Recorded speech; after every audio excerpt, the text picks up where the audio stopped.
So, Dr. Desai, the stage is all yours. Please take it away. So is this working? Yes, it is. Am I audible? Okay, all right. So I'm not going to sit because that, I'm just going to be a little bit moving around. So having heard, Mr. Nankumar Jairam speak about, and he started off saying that, Indian healthcare is undergoing a technological change. The session that we are having today is prescribing technology for this changing Indian healthcare, right? And most of you on the other side will meet you, maybe after 2 o'clock is about technology. On the panel, we have a very interesting, mix of people, all right? We have someone who manages finance. We have someone who manages equity, which is the money which is required. Suppose I want to put up a primary healthcare chain across the country, we would need, venture capital.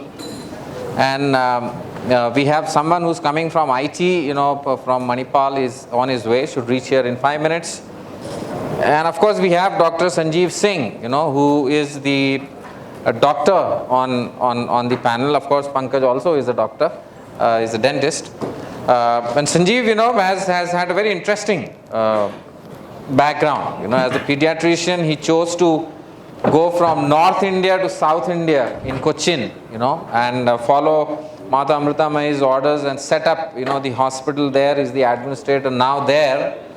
And what I'm going to say now is probably going to make him the most sought after a person on the right hand side. Okay, so Sanjeev is currently involved in setting up a 2,200 bed hospital. That will be music to many of you, right? 2,200 bed hospital in Faridabad, spread across I think 4 million square feet, which is going to start maybe in a couple of years from now or whatever time it takes. But when I was talking to him before we came in, and he mentioned that it's going to be one of the state of the art, 8 LINAC bunkers, PET MRI, probably first time ever in north side of the country, right? Something like that. So this is going to need a lot of technology.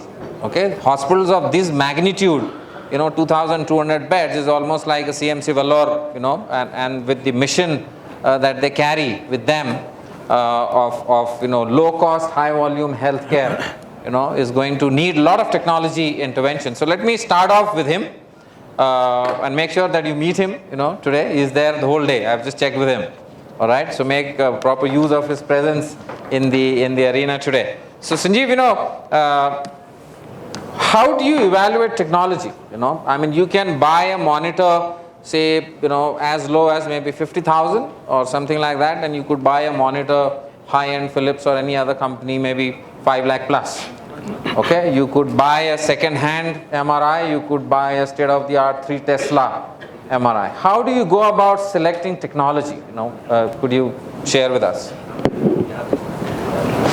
Am I audible? Is it audible? Yes.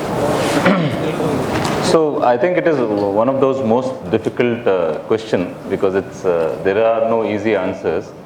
But at least for those which are very high-end technology, a couple of years back we have come across a tool which basically is from National Institute of Clinical Excellence, UK.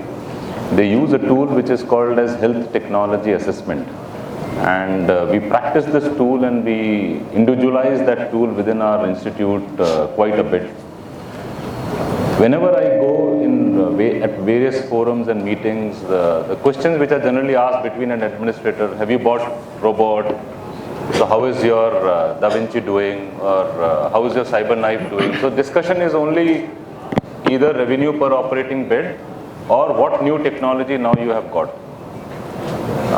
But the discussion is not on the adequate utilization or understanding of technology.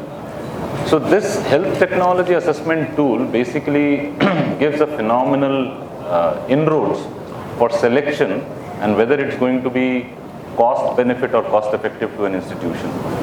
It has 6 components. First of all, it looks at systematic review. Is there an evidence to buy PET MR? Is there a scientific evidence to buy a CyberKnife or a tomotherapy? or a proton beam therapy. So can I just interrupt? Scientific in the sense it doesn't take into account the volume of patients, or it does that? It does. So there are lots of publications which has come.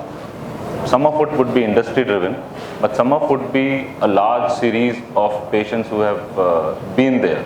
Like for PET-MR, there's a large series of patients from Mayo Clinic which says that the outcomes are good or they're not good. It could be randomized, may not, some of it may not be randomized. So the evidence for selection of a technology has to be there.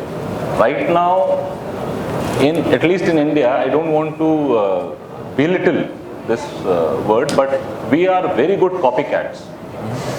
And since X has bought it, so Y also wants it. Or it is marketing or a competitive pressure. Competitive pressure is pressurizing us to buy a technology. And a very good institute right now in southern part of India, one of the biggest corporate, is closing down their high precision radiation oncology. Because we generally buy technology just like that. So until unless there is adequate scientific evidence which is available, I don't think we should. The scientific evidence is more to do with the treatment outcome. All of it. It is whether it is effective, whether the outcomes are good, whether it is better than the previous technology. So it takes everything in an account. Second important aspect is looking at cost benefit, cost effective, cost utility analysis. And these 3 or 4 words we generally mix, and we have never understood this appropriately. Cost benefit would be only in rupee terms. Yeah. Cost effective would be with the mobilities, and cost utility would be utilization of the services. So every technology before you buy, you need to evaluate in all these terms, because ultimately somebody has to pay, and then maybe the break-even analysis is at 4 years or 5 years, or maybe or you have to adopt some other mechanism. Third is, there is an ethics which is to be involved with every technology. Unfortunately, you buy a technology, then as a senior management, you create a target and a pressure because you have already bought it. And then there is a very thin line between ethical decision and non-ethical decision because you want to utilize. Fourth important point in health technology assessment is legality. So wherever it is legal, you need to adhere it. Fifth important aspect is patient benefit. So harm versus benefit has to be evaluated for every decision. So if That's not part of cost utility? That is not, because it is more to do with patient safety. So if we evaluate this harm versus benefit in every patient which you choose, it's going to be very important. And sixth is societal benefit. So every important technology which you buy, if you evaluate it, then the sustainability and the patient's paying capacity is going to be better. You will not make a difficult decision just like buying a Leo toy. So, Mr. Jagannath, do you agree with the way he has described the way you buy technology? Does Columbia Asia go that way, or there is something different? Or it's only cost benefit? See, cost benefit is one of the key drivers very clearly for all of us. Because if you look at private sector, essentially it's about bottom lines because that's what your shareholders want. So, of course, with technology, what happens is it also delivers the desired level of effectiveness as well. I'll give you a couple of key examples. Radiology, for instance, is a key department in each of our hospitals. We run about 12 hospitals, and by statute, we require radiologists in each of the hospitals. How well they are utilized is a big question considering the scarcity of radiologists in the country. So what we embarked is we bought a software which will kind of bring in connectivity. Of course, it had PACS and RIS as part of it. And what it helped us is to get across each of our hospitals within the 12 hospitals to do work across. So with what we ended up, and very much what you talked about cost benefit, we ended up with having only X number of radiologists who could serve much more.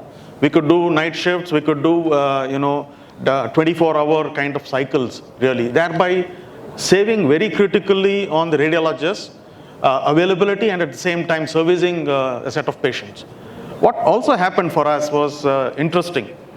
It became an entire business proposition. Today, after 5 years, I can proudly say that we have something like 60 external clients because of teleradiology which has come in technology today. It's a 30 crore business for us today. And we service not alone India, but people abroad as well. And it's a separate company? It's a separate division of the company because we use it internally and externally, and thereby not just for the company, but also for the nation in terms of scarcity of radiologists. And technology was able to very clearly achieve this. So let me just put you on, because this is something new thing, teleradiology now. So would you set up a radiology department, say if someone wants to put up a hospital in a tier 2 town in India, or you would just report on the technology which is bought by the hospital? Yeah. The technology which we have today is kind of seamless, can connect to any kind of system. Any manufacturer system, we're capable of connecting and reporting really quick. And they have interfaces in terms of software for every kind of equipment. That's what's available. I will also tell you that what we did in, for example... So you are currently doing only for Colombia, Asia. I'm sorry to butt in because this might just come out with a business case, all right? So just Sure. let me... So you are doing this only for Colombia, Asia hospitals now, or you're open to tie up with hospitals outside? We are already serving 60 hospital/diagnostic centers across India, Okay. in the remotest parts of India, one. Okay. And Where the radiology technology is installed by you, or it is installed by all common manufacturers who are available. So you are only reporting part We are of only it. reporting. Okay. And we use third-party software for this as well. Now, also, what we have done, for example, for a group of hospitals in Indonesia, we have trained their department, radiology department, to run a similar kind of, technical thing to read everywhere and help them in quality across their chains. So that is something which we've also achieved, and we're also looking forward to helping other groups undertake this. Okay. How much does it cost a hospital? Is there a per scan charging, or how do you do that? These are very, very market driven, and they're very low as today in the market. But then the value addition which we can try to bring in much more because of quality reads. That is more important because you get a quality read, and we therefore have the ability to employ very niche radiologists who can look at, for example, musculoskeletal is one area which we have specialists around. So we have each of these areas which we can employ, and thereby it helps a wide variety of solving of various issues really. Is there any legal issue involved in this, or you're okay with it? Like one of the points was legality of absolutely. the technology. I think data privacy is one key thing, and other legalities in sharing data. No, are you allowed to opine on an X-ray when the patient is outside of Bangalore? Yes, we are. We are able to. We are within all legal norms, and this has been thoroughly examined as well. Okay. Of course, the key thing is to obtain patient consent, which is very, very key in each of these cases. That's a basic requirement. Okay. All right. Pankaj, let me ask you also one question to you, and I think many of us here, would like to hear from you. You can be short about that. Sure. Has GST impacted healthcare sales? That's something which everyone wants to know.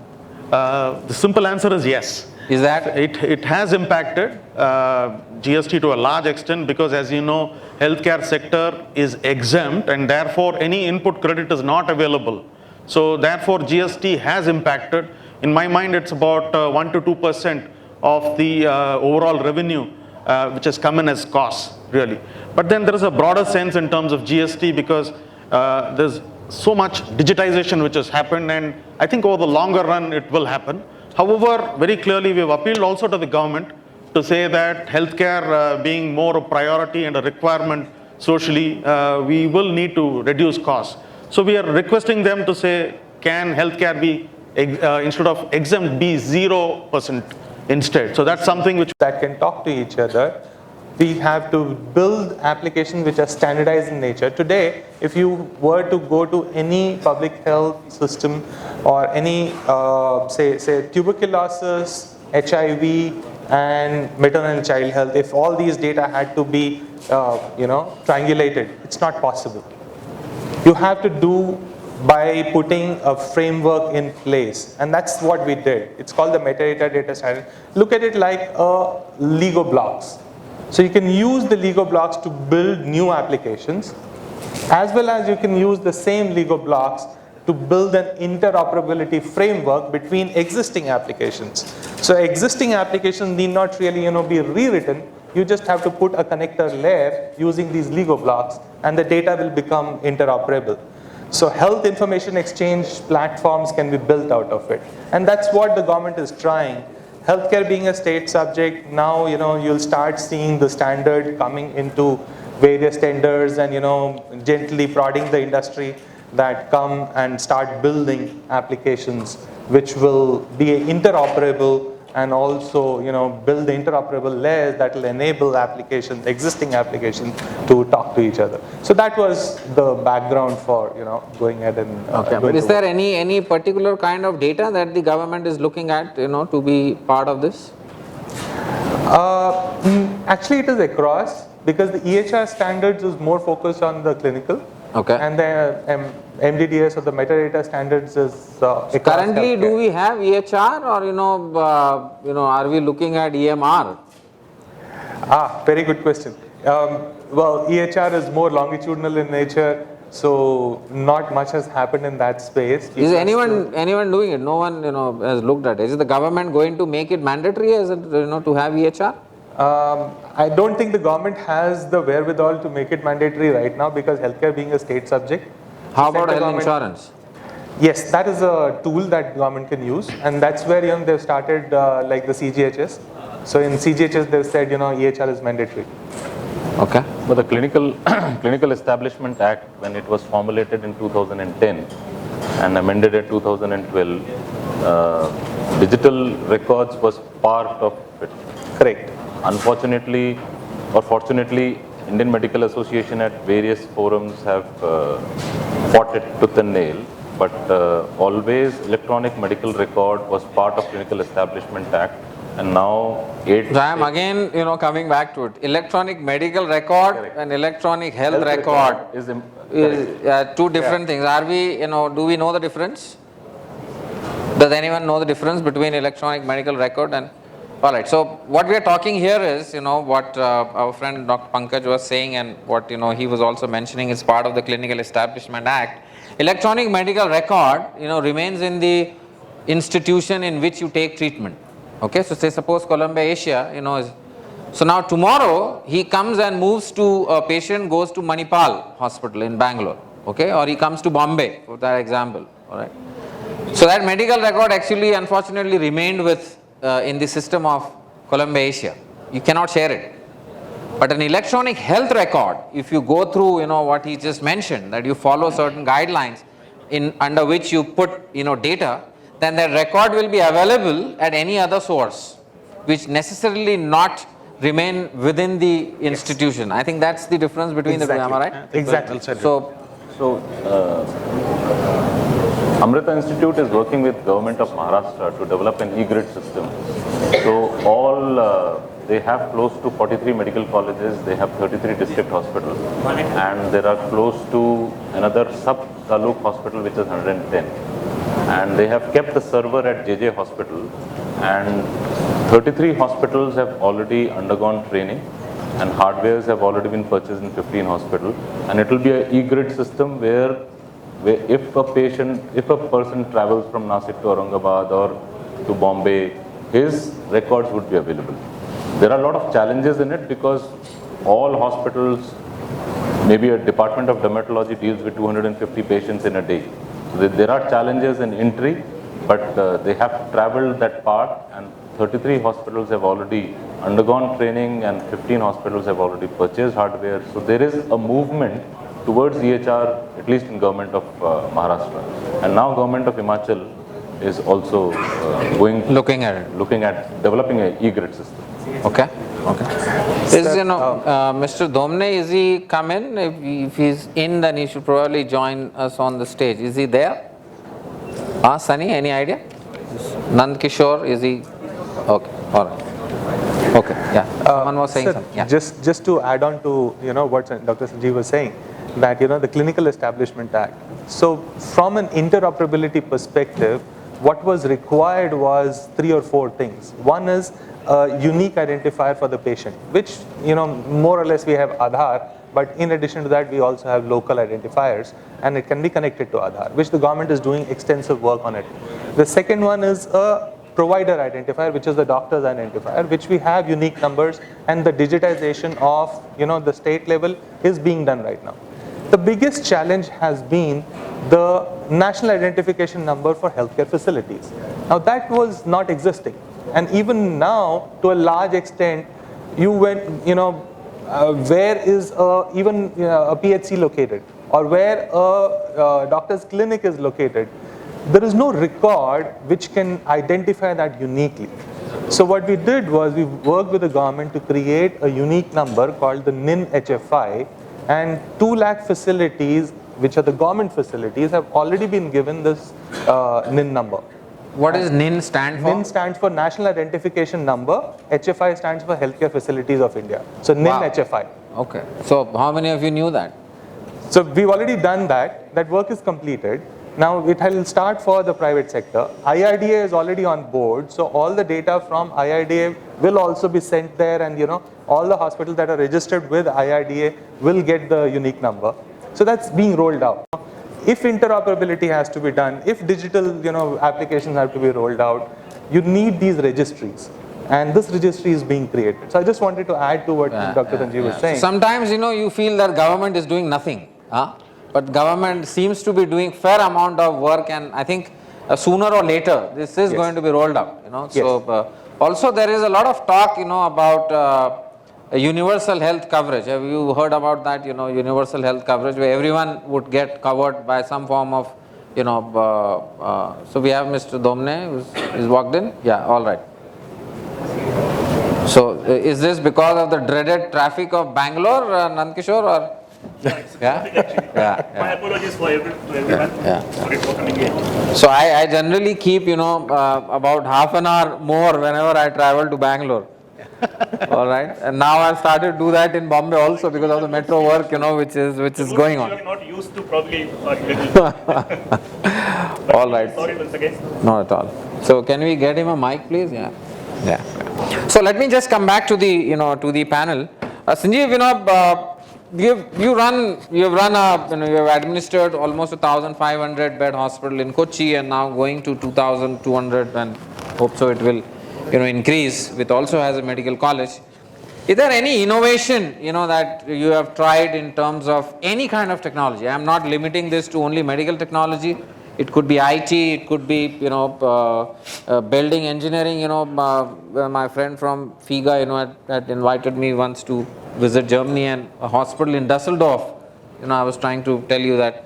So that hospital, actually the entire material movement, be it kitchen, be it laundry, be it stores material, was through robots. There was hardly any man in that entire basement, which was probably about 200,000 plus square feet, was manned only by robots. There were about 1,200 robots moving around and moving material vertically and horizontally. And with about only 3 people to manage that. And I heard you saying that Kerala has come out with a minimum wages act where nurses are now going to be paid 30,000 plus. That would inflate your wage bill fair amount. Is there any innovations around that you have tried, would like to share with our audience, or your idea around innovations in healthcare? So I personally think that we are a very different organization. It cannot be just sort of copied, because we are very crazy people. We do everything in our hospital ourselves. Oh. So there is no outsourcing. There is nil outsourcing. So we have our own electronic medical record system, which was developed by just 50 odd people. When Amma was traveling in New York, she made an announcement, and in Chicago 50 people volunteered that they are going to help from Silicon Valley. 9 people came over, and in record 9 months time, in almost 2004, it was all up and rolling. So to make it a paperless hospital. We started a dental college. We realized that there is a company which gives dental chairs which is close to 3.5 lakhs. And when you have to have a graduate and a postgraduate program, you require 250 chairs. So one good disciple looked at it and he said that there are only actuators which we cannot make. And we imported actuators from US, and we make dental chairs in 45,000 of rupees. And all 250 of dental chairs are all ours. Manufactured by you? Manufactured at our workshop at Kochi facility. When we opened a teaching hospital, all beds and the sliding bed beneath for the bystander is all developed in-house at our workshop. Diabetes is a big time program in our facility, and diabetic footwear, we realized that there is no good diabetic footwear available. So we started manufacturing diabetic footwear as well. So our intention has been that if there is a volume, we need to do it with few people who have the core competency and who are passionate and who are not commercial driven, and then do it ourselves to reduce the cost. We carry the same thing in clinical practice. There is a prosthetic valve which is available with various companies, 1.2 lakhs to 1.8 lakhs. And we make prosthetic valve from pericardium, a layer which is surrounding the heart. From that heart layer, which is not used in many of the patients of cardiomyopathy or heart failure, from that pericardial we make pulmonary valve. So what was 1.5, 1.8 lakhs is available in 22,000 rupees. And we have done 2 patients and they have done fairly well. We have a very big nanomedicine department where a lot of research is going on. So every drug-eluting stent or a bare metal stent has a life of 7 years, and there is a re-stenosis which happens. Now there is a fiber material which is biodegradable which is available, and we are making those stents where there will be no stenosis, and it is at phase 3 right now. And if it comes, it will be coming at an extremely cheaper cost. So our intention is that get good, passionate, core competent people and have a knowledge sharing basis, the work which is executed wherever there are volumes, and then reduce the cost so that ultimately there is a big benefit happening to the society. Yeah, and that's what something that Mr. Jairam also mentioned, that we also have to look within, and try to help out. So I think it needs a little bit of applause, isn't it? The kind of good work that he is doing, and I know him for very long. He's a completely selfless, man who lives out of his bag, if I can say so. Many times meet him on the airport. Nandkumar, I will take you on, and I think that's something. The word glocal, is something is close to you, because glocal is global and local. So you are trying to match it, and you are trying to emulate global standards by doing innovations, inherent, which is used by us. All right, Nandkishor, since you have come late, we'll pick you on now. All right, I know for sure that Manipal does fair amount of public-private partnership, something that we've not yet discussed here. And I think that's to do with diagnostics, is that right? Yeah. Yeah. So is there any technology, you're a IT man, so how are you using technology in this kind of a, where, Mr. Jagannath also mentioned about something around teleradiology with Columbia Asia is trying to do.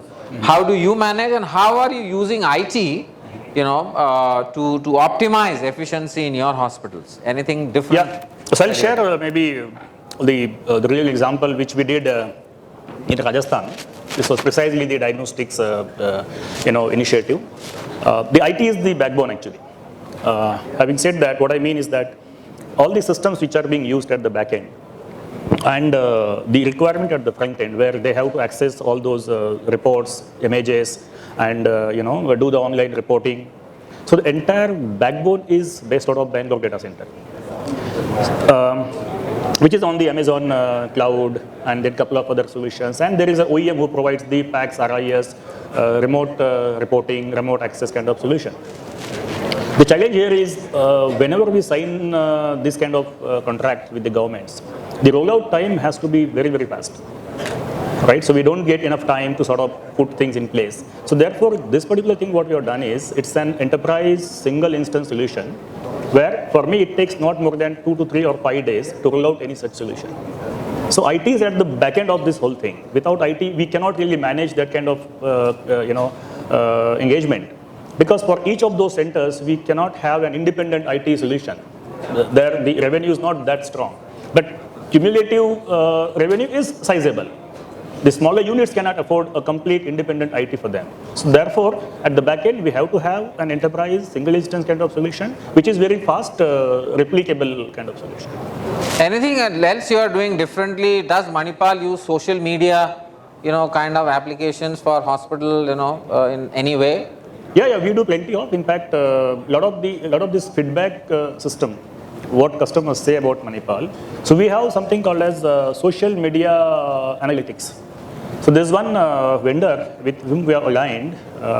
What he does, he provides Manipal the entire analysis of the social media, whether it's a mouth shut or different sites, okay, in more kind of actionable format, which goes doctor-wise, nurse-wise, department-wise, region-wise, what people say about Manipal. So we are really using that to improve, or to first of all, know our customers, what do they talk about us, and to improve the services, and also to get back to them through different channels to acknowledge that, yes, we heard you and this is what we are doing. So we are doing that. There is an analytical engine which is on the cloud-based system, which talks to all these social media things, gathers the information and presents it to us. And this also becomes a part of discussion during our review meetings every month with all the units. I see. Yeah. So do you also publish it, within the units to show that which unit is doing well in customer feedback? We don't go doctor by doctor, because sometimes some people say, certain things which you don't want, other. You could do that closed door. So, exactly. So we do that one-on-one. It's a performance review. It's actually, yeah. 360 In addition to that, there is an internal system, which is more structured through iPad. We take the feedback and all that. But what we believe is the reviews on the social media are really very important, because if somebody has to go to Manipal or any other hospital like Columbia and all that, people do a lot of research before they go to the hospital, and they actually come with a specific information that this doctor I want to meet, this is what I want to do. So they come with the information. So we have to be sort of double prepared to kind of interact with them. So we do all those things. Okay. So any questions from the audience? Are you awake? Yeah. All right. All right. Let's take few from you. Otherwise, it's only two-way talk.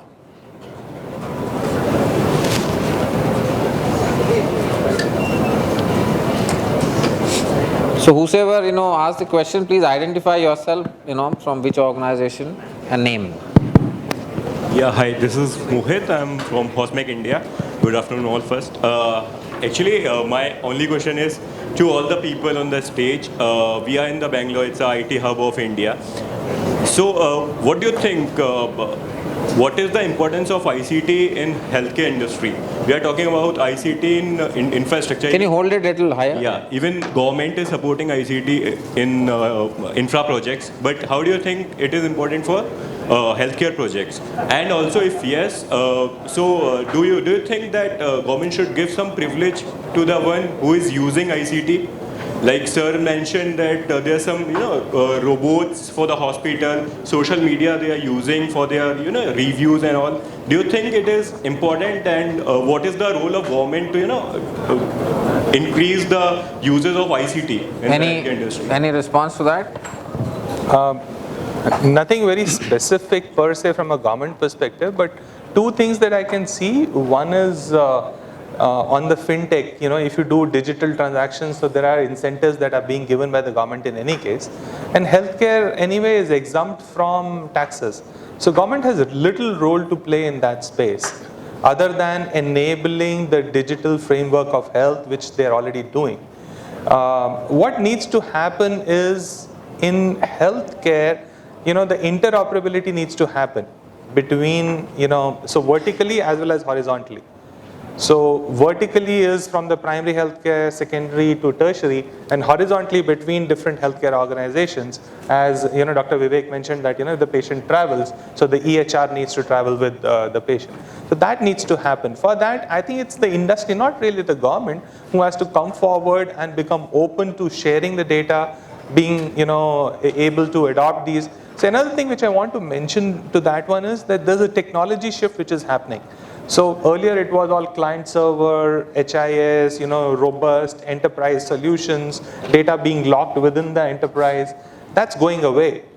Now with the digital which is coming in, it's all, sort of democratization of the data, democratization of the technology. That is going to happen. And the healthcare technology providers have to come on board. They have to start adopting technology, the digital technology in a big way. As a VC, what I've been doing is evaluating a lot of companies in the last couple of months. And what I found was that all the digital healthcare companies were tiny in nature. They were very, very small. And if I was to fund them, how do I sort of pick up a tiny company? I need a certain size and scale. We have to come up with some innovative models, either from the industry side or from the VC community, to figure out how we can bridge this gap. And the second thing is the old client server technology is on the decline. It's not going to survive. We have to sort of move to digital. Everybody knows that. And more, earlier it used to be that technology ko bhi laga lo, saath mein laga lo. But now it is like, you have to build your business on technology, on digital. So that shift has happened. And there was a gentleman at the rear side. Yeah. Can I just put in? Yeah. So unfortunately, Sunny, you have to warn me 5 minutes before. Unfortunately, I've worked closely with the government of Kerala at least. But why unfortunate? Because once you start working with government, you realize that it's unfortunate. Yeah. There's a lot of expectation from all of us that government should do this and government should come up and government. It is not going to happen. It is plain and simple. And because they are looking private as money-making machine, and private thinks that government is doing nothing. So this group is never going to bridge. Private believes that government does So nothing. how many of you think what he thinks? Do you think that government is out there to suck you out, or are you with the government or you are against the government? Sanjeev, people think that government program is doing good. Huh? I'm quite surprised by that. How many of you are actually owners of healthcare facilities? The rest of you are from background of technology. Participants here. Okay, yeah, carry on. I think the help from the government is not going to come. It is there some adoption is going to happen, but they still have an interference. Interference in the sense that IT 2000 Act you need to adhere to. And for that, information and technology ministry is going to come and inspect and do the digital signaturing, verification and validation for each institution which adopts it. And then only your medical record is going to be eligible to be produced in the court. Otherwise, still, it's a debatable thing. But what I think is, what a good private institute all needs to come, because now everybody is developing on their own. There are so many people, either they are developing a lab-based system, lab information. You are talking about IT solutions. IT solution. Radiology information system, some is developing the electronic medical records, some are developing EHR, and everybody is on their own, everybody says they are the best. That again is unfortunate. I think we all need to come together and develop a system which is going to be very, very cost effective, which can run from the taluk level hospital to a good quaternary care hospital. And then only growth will happen. Right now, there are islands of excellence and everybody develops. Everybody is also very, very jittery because none of the IT solution works to this capacity. They are all, but I think private institutes all need to come together and develop something which is interoperability is a good word. There's so many which is already existing. It could be just a plug and play. And we really need not depend on the government because government is not working. Yeah. All right, so we have a little bit 5 minutes. You want to ask a question or you are warning me? Can I just first go to him? Good morning, everybody. My name is Bharat. I work for Medical Mind. The question I want to ask to the panel is, despite the fact we are aware that in India, 70% of the medical records are unorganized, either through paper record or whatever it is. And Dr. Jagannath has rightly pointed out the future healthcare is going to be your patient-centric, which means that patient-centric, understanding the patient need, and he has also clearly pointed out about the digitalization of healthcare. Despite the fact there are a lot of evidences that digitalization is going to improve the overall patient outcome. You were asking, what exactly is the institution look when the technology is going to come in front. Obviously, how it's going to differentiate in terms of the patient is getting treated and how it's going to aid the overall patient outcome. The question I want to ask the group is that despite the fact that a lot of data, despite the fact we are aware that digital healthcare is going to be the future, what exactly is the roadblock? Somebody talked about the hospital itself software, right? Today that's going away, as you rightly pointed out, the market is declining. Still, there are a lot of roadblocks, or there are a lot of mindset that we need not have to move to cloud, or we need not have to move to an software. So what's the question? Yeah. So the thing is that what is the roadblock in moving towards a cloud platform? What exactly is the roadblock? Cloud computing. Is that what you're trying to say? That why we are not moving on to cloud computing? Absolutely. I think all four of you have to answer that. Okay. Because I also don't know why we are not moving. So if I ask someone, they say, no, it is good, but it's a transaction based. So yes, let's start with. So I'll in fact go a little step back on this before deciding the platform, because in the hospital environment for doctors or the other stakeholders, they don't care whether you're cloud or moon or earth or. Can I just interrupt you 1 second? Is anyone here, any of the owners of the hospital on cloud platform? We have just moved. You have just moved. Yeah. You are from AMRI, Sanjeev, right? Okay. Sanjay. We have just started to move. Move on. Anyone else who's, or any other company which is present here who need not be owner of hospital, who's working on a cloud computing platform? Okay, so that's Narula. Stasis Health. Okay. Okay. Palakkad, sir. Pardon? Palakkad, sir. Okay. So fair amount. Yeah, thank you. Yeah. So Is Manipal on cloud? yes, so when we say on cloud, there are we have almost 18 to 20 different technology solutions. Some of them are on cloud, some are on premises. So therefore, what I said is that rather than giving you a direct answer to this, the platform for the hospital stakeholders who are your actually users, the doctor, nurse, and the management guys, okay, they don't really bother about it, where you are. You can be on cloud, on premises, or wherever. What they are concerned about is how easy and useful is the solution. Is it helping you to reduce the turnaround time? I will tell you in Manipal now, I have almost completed 9 years this month in Manipal. So we have been trying to sort of improve the adoption at the clinical level. That's the biggest challenge. Doctors using the technology. So we given them the iPads and stuff, very, very GUI based things. They can do their OPD charting within 7 minutes, exactly 7 minutes. Okay, so day 1 they used to spend 15 minutes, and then day 2, day 3, day 4, day 5. So we saw that, we observed that 7 minutes is what it takes. In spite of that, some doctors they don't want to use it, because there is no mandate from government or any other body which mandates them to use the technology. So it is basically the CIO and the CEO and the management of that hospital who can put their proposition forward and make it workable solution, because there is investment also.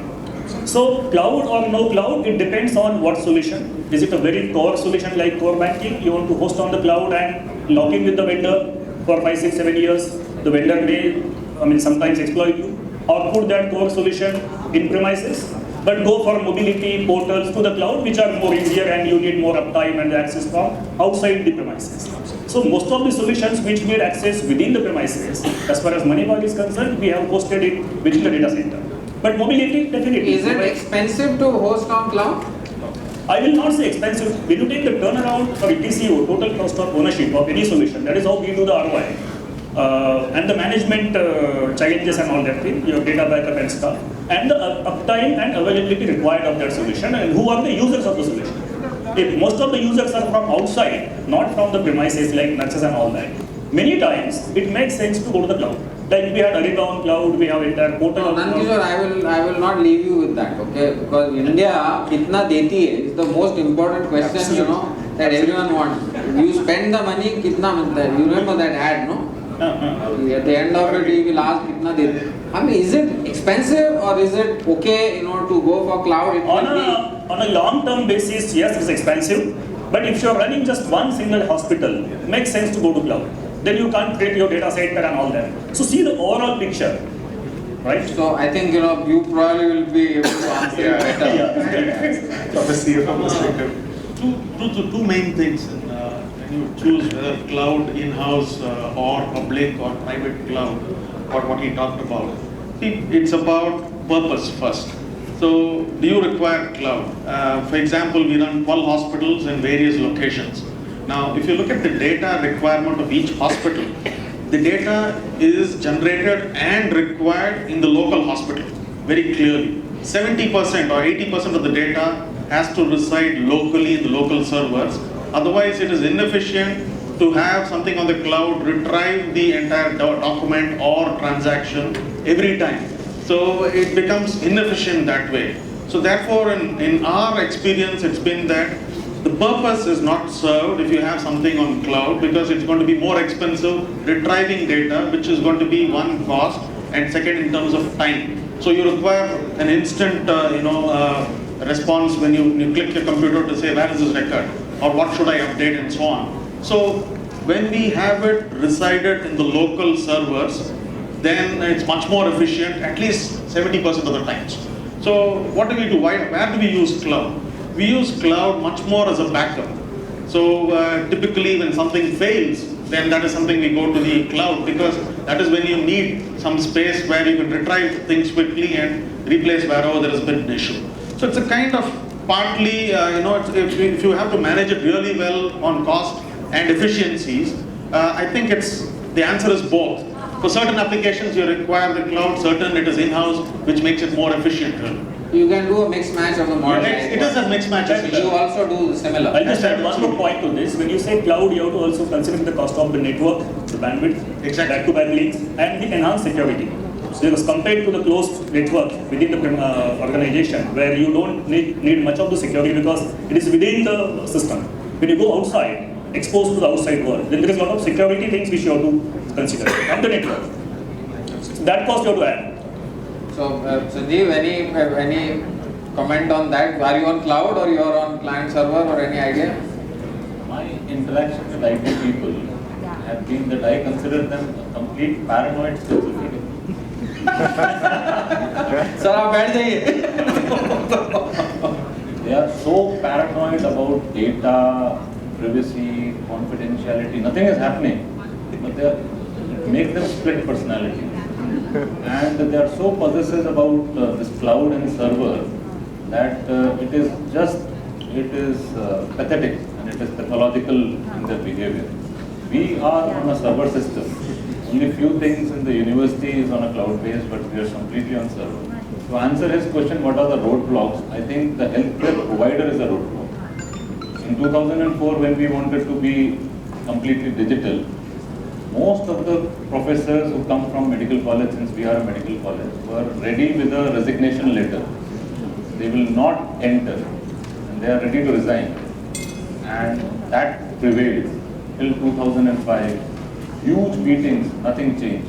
Till one day, the leadership decided, remove all paper, it is all paperless. And some of them have gone and taken the training themselves very silently, not letting some people know. Yeah. Some whom we wanted to retain, not let them resign, have provided data entry operator. But 840 doctors now, all of them have learned, and they are paperless system. Doctors are the biggest culprit, and they are the biggest roadblock. And second is nursing staff, because they love registers. So they don't want to do a data entry. So I think healthcare providers are the biggest. There are visionaries, but they block the vision. Any view from you, Pankaj? Sure, sir. I do have a point of view. My co-panelists have put the views on the table, and I just wanted to sort of put my views in terms of. So the question is twofold. One is the technology side, the cloud. And the second one is about adoption. Now, let me try to sort of answer both of them. From a cloud perspective, what has happened is there's an infrastructure, IT infrastructure technology that has changed over time, and there's an application technology which has changed over time. When I was doing the Max Healthcare IT transformation in 2010-11, At that time, the digital on the application side had not emerged as much. But the infrastructure side, the cloud technology had become available. So we had to make a decision whether we were to put it onto a private cloud or a public cloud. The client said, public cloud we don't trust, so put it on a private cloud. We put it on a Dell data center, and all the Max hospitals running from a single Dell data center. If a patient moves from one hospital to the other, seamlessly the record moves. It was accessible across. So one hospital to go onto a private cloud way back in 2011 was Max Healthcare.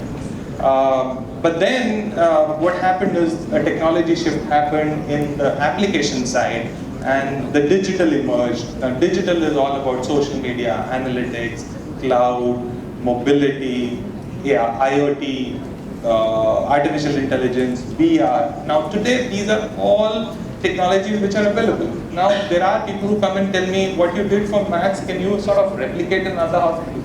I said no. What we did there, the same thing cannot be replicated because that technology is gone. Now there is a new set of technology. You cannot do it the same way. You'll have to architect it completely differently. Because today you have the security of a public cloud like the AWS, which is Amazon, and then the Microsoft has it, and then Google has it. So these public clouds are available, which are very secure in nature. All the security is not an issue. Security is no longer an issue. So is probably the cost. Can I? Yeah. So can the I business model like that? No. So the business model is also that is changing. also not That's not a problem.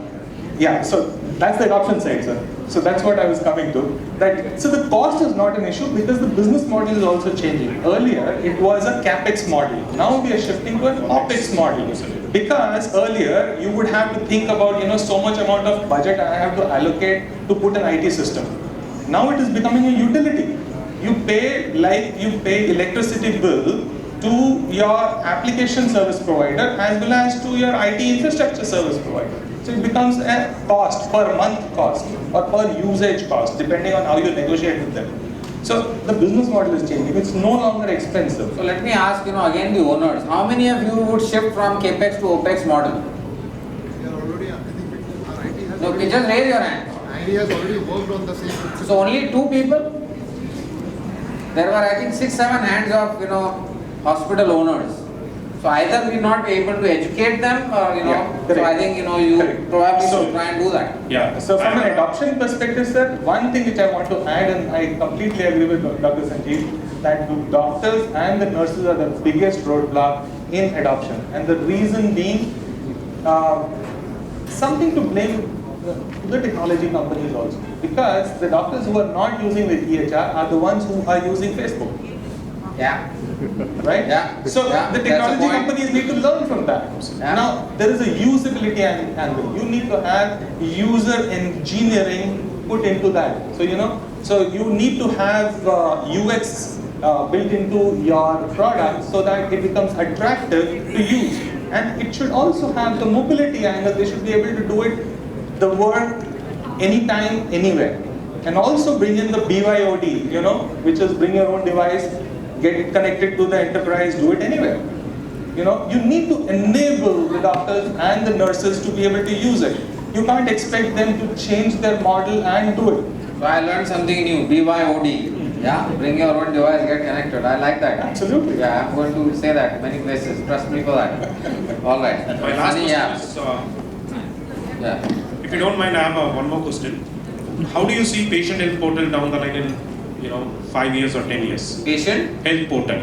Health portal? Yeah. What that's supposed to mean? Say for example, as a patient, if I am a patient, I can able to have my entire data online, where I'll have a secure conversation with the doctor through a chat. That I think many companies are doing that. Okay. So, yeah, and if it is secure, I don't think people will So diabetes is one absolutely which comes to my mind. Which yeah. I think SAS someone was doing it. Yeah.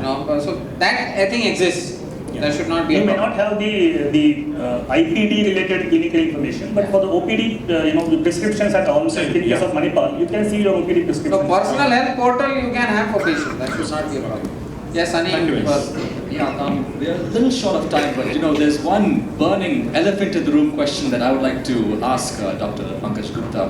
Perhaps we can keep this as a last question. And since we're talking so much about technology, maybe and because of your experience in health tech and fintech, this would be an ideal question for you. What do you have to say about blockchain technology and how is it going to impact the healthcare business? Every day in the newspaper you see Bitcoin, which is the technology and blockchain, soaring to new heights here, 10,000, 11,000, 12,000. All of these things that we talk about, medical records, security, all of these things are actually part of what blockchain technology is all about.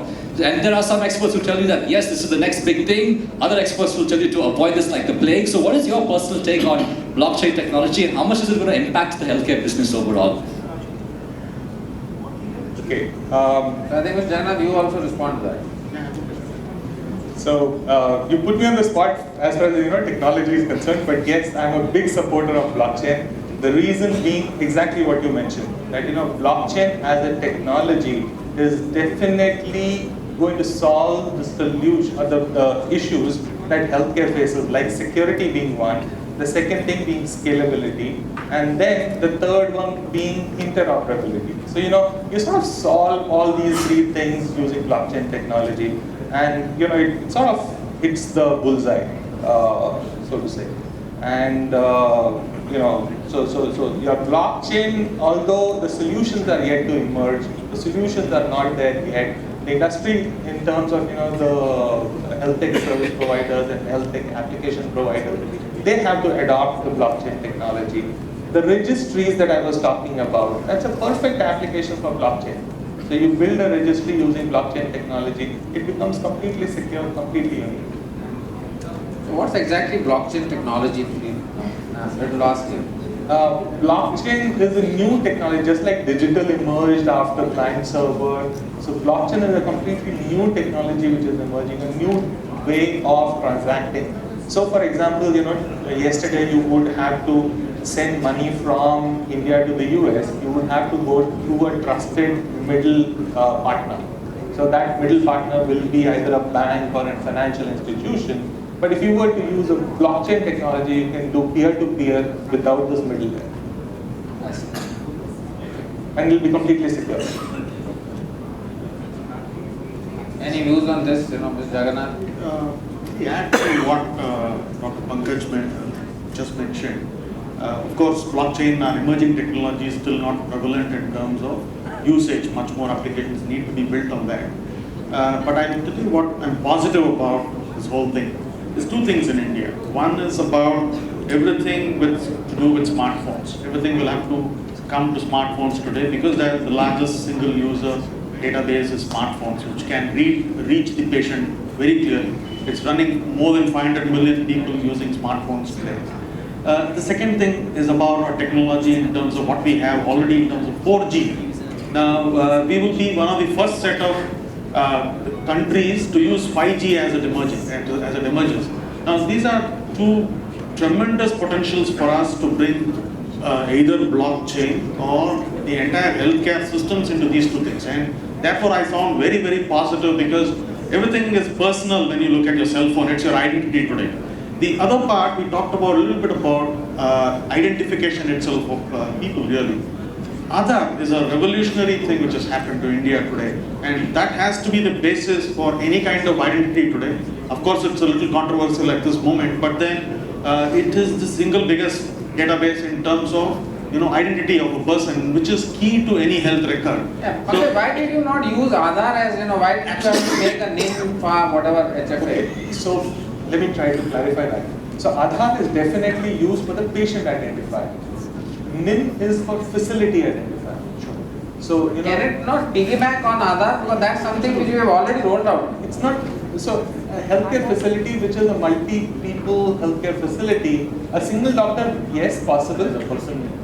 It's a person dependent. It's not dependent on facility. So if there is but there are too many there. It's like passwords. I always forget my banking password. So many of them. Approve this, approve that, and then I had written down one there, but his thing crashed. Then I was hunting for, so I had 2 days it took me to get all those passwords back. But it's actually devices, you don't need that because you have money. No. Not because of that. With smart devices, you don't need to remember passwords any longer. Pardon? With smart devices, Cloud, you yeah. don't need With cloud maybe, yeah. So I'm not from that age. You see. One quick question, sir, to the entire panel. So before that, you please ask his permission. I did get permission to ask this question. Otherwise, he'll pull my leg outside. I know the panel talked about adoption and the roadblocks to adoption, but what are the actual initiatives that hospitals and healthcare providers are actually taking to increase end user adoption? By end user adoption, I mean clinicians and nurses. We are a tech company, and we have a big focus on UI and UX, as you mentioned, in terms of getting the end user to actually like the product, to increase stickiness. Now, there is the management that we have to go through in order to reach the end user. So what are the initiatives that the management is actually taking to get their end users ready, or even think about getting a specific technology adopted in the hospital? Who would respond? Yeah. Okay, I'll share the Manipal story on this, very interesting. And the adoption issue is more on the clinical side, and the gentleman said that doctor is, with due respect, the biggest culprit in adopting the technology. All three of us are doctors, by the way. Okay, and he says, oh, it doesn't help me because I have to write, type, and then I lose my eye contact with the patient, and therefore I will be able to generate less revenue, okay, see less patients. Is that fine with you? Then I can use this. And CF is there on the other side, and definitely you say, no, it's not acceptable. Having said that, nurses, this is a Manipal experience I'm saying, there may be a different views here. Nurses and the other users, they are really fantastic users of the applications, and they demand technology. They ask for technology. So there is a pull factor, there is no push factor, unless certain controls will be put. Coming to doctors, which I will speak more on that, because we are currently in Manipal, dealing with the doctors-related challenges. So we rolled out some solution which is OPD charting and the IPD information access on the iPad and the desktops. So for the new hospital, which is in Whitefield, we made data entry into the systems mandatory in their contract itself. That's one. So the payout of the doctor is generated from the system. So if the doctor goes on the IPD trip visit to a patient and he doesn't update the system that yes, I have seen this patient, his fee is not billed. So he don't get paid for that. So we have created the awareness first, trained them, given them the IT support, a guy standing outside his cabin always. If there is an issue, that guy can come in.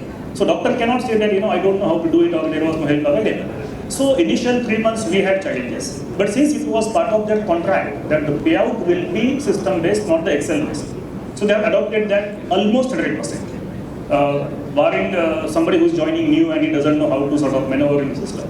In the older hospitals, like the flagship hospital at Old Airport Road, we have this challenge. There are people for the last 20-25 years, but there is some segment which is very energetic, younger segment and a tech-savvy segment, they are using it. So there we use more of a carrot and stick kind of things, did not link to the system-generated payout. So that was some experiment which we did was very successful, making it as a part of their contract. But having said that, system has to be definitely user-friendly and should help him to reduce his turnaround time.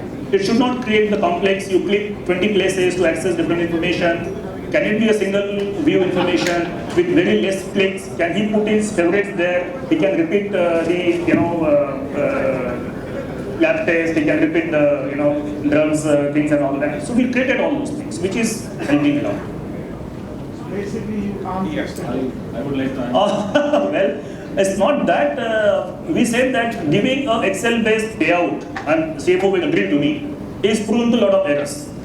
Okay? We might lose revenue or he might lose revenue. So we said that you update the system that you have seen the patient, okay, and the system generates your revenue. So part untoasting, part educating. Exactly. And they're also happy. Untoasting is from, the CFO and, educating from him, and that doctor and they get an SMS he made it work, 840 doctors listening is commendable. They get an SMS end of the day, how many patients see it, how much revenue they have done for today. They're so happy with that. So the moment they see the information coming, they're happy about it. I think if you only do it because the leadership wants it, or since you saw the competitor doing it, it's not going to work. Basically, you have to excite people to understand the bigger aspect. What is the bigger aspect?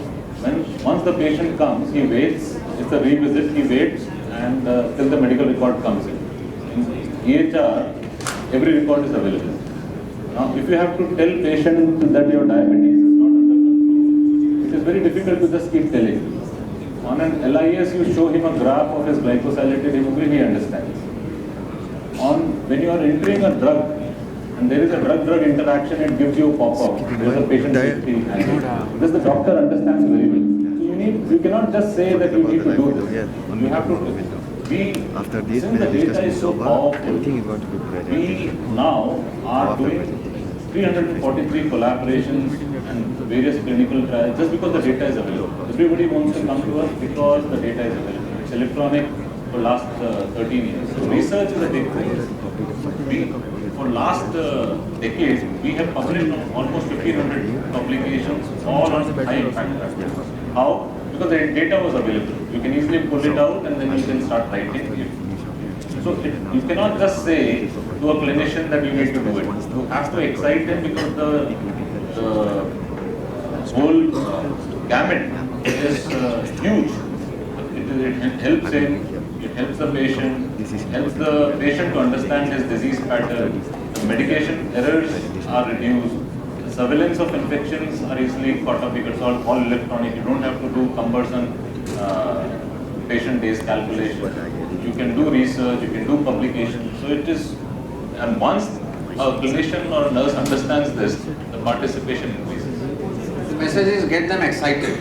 Sir, I basically bundle all of this into change management or clinical transformation. So whatever you say, and Nandkishor has said, all of this gets bundled into something called change management, clinical transformation. So when I have done these in a couple of places, once in India, a couple of times in Saudi, before that in the US, I create a clinical transformation team. The clinical transformation team is people who are doctors, nurses, who've been there and done that. They've already gone through one cycle. They've adopted it, delivered it, or using it in a hospital. Create a team out of them and then take them to educate the next set. And then what happens is the new doctors and nurses begin to listen and begin to say, okay, he's done it, I will also try.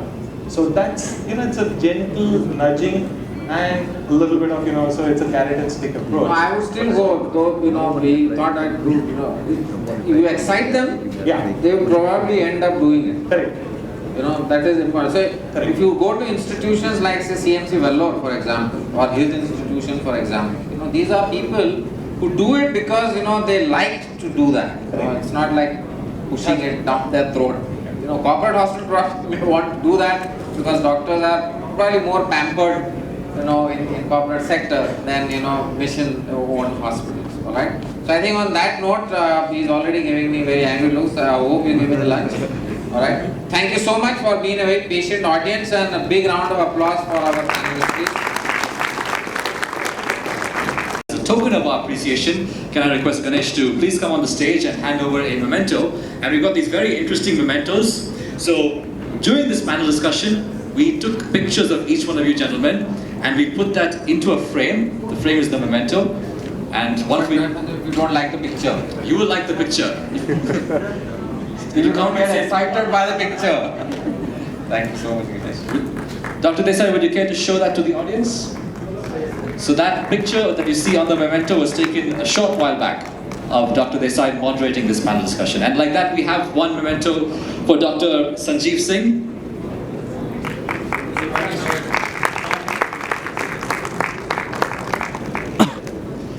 We also have a memento for Dr. Pankaj Gupta.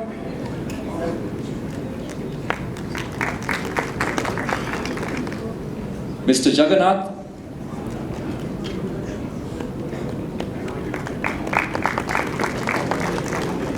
And Mr. Nandkishor.